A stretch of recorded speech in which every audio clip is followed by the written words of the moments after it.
અમદાવાદ સહિત રાજ્યના અલગ અલગ શહેરોમાંથી મોબાઈલ ચોરીને તેને મોડાસામાં લાવીને વેચવાનું એક મોટું રેકેટ ચાલતું હતું. આ રેકેટને અરવલ્લી એલસીબીએ ધ્વસ્ત કરી દીધું છે. અરવલ્લી એલસીબીએ દરોડો પાડીને એક નહીં પરંતુ 46 મોબાઈલ ફોન સાથે 4 આરોપીઓને ઝડપી પાડ્યા છે. અને સૌથી ચોંકાવનારી વાત એ છે કે આ સમગ્ર નેટવર્ક કઈ રીતે ચાલતું હતું. તો નેટવર્ક મોબાઈલના આઈએમઈ નંબર બદલીને તેને રાજ્ય અને વિદેશ સુધી પહોંચાડવામાં આવતા હોવાનું પણ પોલીસ તપાસમાં ખુલાસો થયો છે. શું છે સમગ્ર મામલો, આવો વિગતે વાત કરીએ આ અહેવાલમાં. નમસ્કાર, હું છું આસિફ કાદરી અને સ્વમાન સાથે તમારું સ્વાગત છે. અરવલ્લી એલસીબી ટીમને મળેલી એક બાતમીના આધારે મોડાસા માર્કેટ યાર્ડ પાસે આવેલી એક મોબાઈલની દુકાનમાં દરોડો પાડવામાં આવ્યો. પોલીસે દુકાનની તપાસ કરતા ત્યાંથી 40 જેટલા ચોરાયેલા મોબાઈલ ફોન મળી આવ્યા અને એક લેપટોપ પણ મળી આવ્યું હતું. ત્યારબાદ પકડાયેલા આરોપીઓને અંગે ઝડપી કરવામાં આવતા તેમની પાસેથી વધુ 6 મોબાઈલ ફોન મળી આવ્યા હતા. આમ પોલીસે કુલ 46 મોબાઈલ ફોન સહિત એક લેપટોપ, ચાર્જર અને યુએસબી કેબલ કબજે કર્યું હતું. સમગ્ર મુદ્દામાલની કિંમત 9,20,000થી વધુ હોવાનું સામે આવ્યું છે.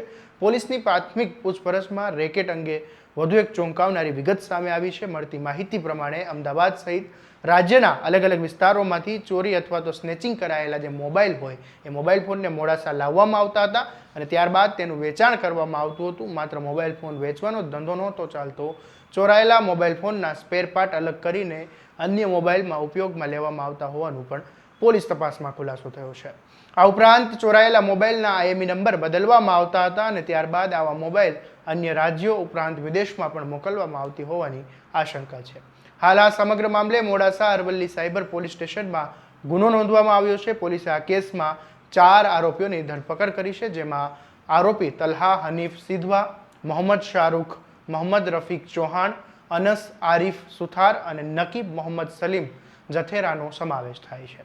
આ મામલે મનોહરસિંહ જાડેજા અરવલ્લીના પોલીસ વડા છે, તેમણે શું કહ્યું એ પણ સાંભળી લો.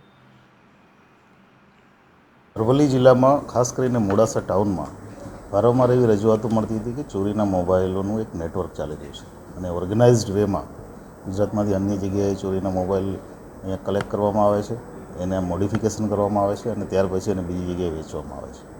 આ પ્રકારની બાતમીના આધારે એલસીબી અને એસઓજીએ વર્કઆઉટ કરેલું આ આખા કેસમાં અને એમાં એલસીબીને સારી એવી સફળતા ગઈકાલે મળી છે. અમે ટોટલ 4 આરોપીઓ આમાં પકડ્યા છે. અત્યારે મુખ્ય આરોપી જે છે એ અમદાવાદનો છે, તિલ્લી કરીને મોહમ્મદ હુસૈન ઉર્ફે તિલ્લી, કે જે અમદાવાદના અલગ અલગ એરિયામાંથી અલગ અલગ જગ્યાએથી મોબાઈલની ચીલ ઝડપ અથવા ચોરી એ કરી અને અહીંયા જે બીજો આરોપી છે તલહા હનીફભાઈ સિંધવા, એ અને એની સાથે બીજા 3 જણા એમને અહીંયા મોબાઈલ આપતો હતો. અહીંયા આવ્યા પછી મોબાઈલના એક પર્ટિક્યુલર સોફ્ટવેરની મદદથી એના આઈએમઈઆઈ નંબર ચેન્જ કરવામાં આવતા હતા.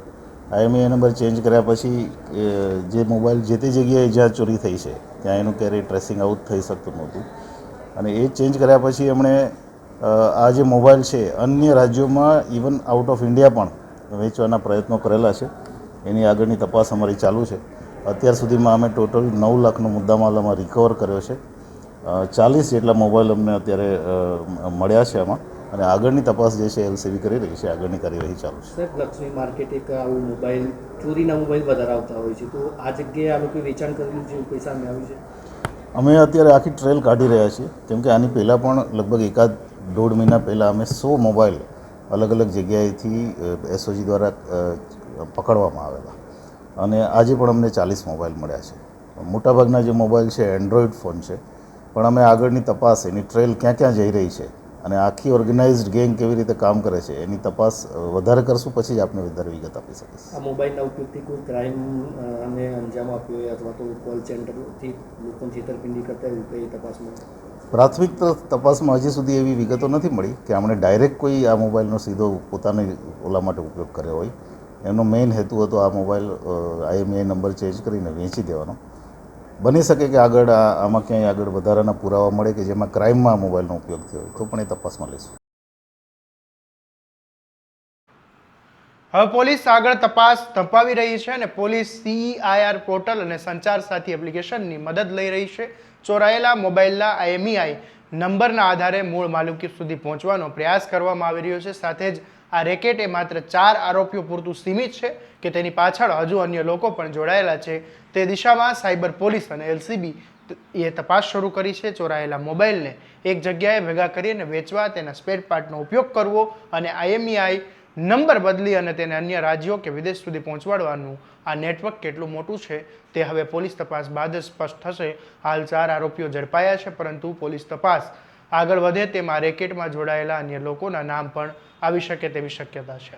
આ મામલે તમારું શું કહેવું છે અમને કોમેન્ટ બોક્સમાં જરૂરથી જણાવજો અને તમારા સ્વમાનની વાત કરતા સ્વમાનને સ્વમાનથી સબસ્ક્રાઇબ કરવાનું ભૂલતા નહીં. નમસ્કાર.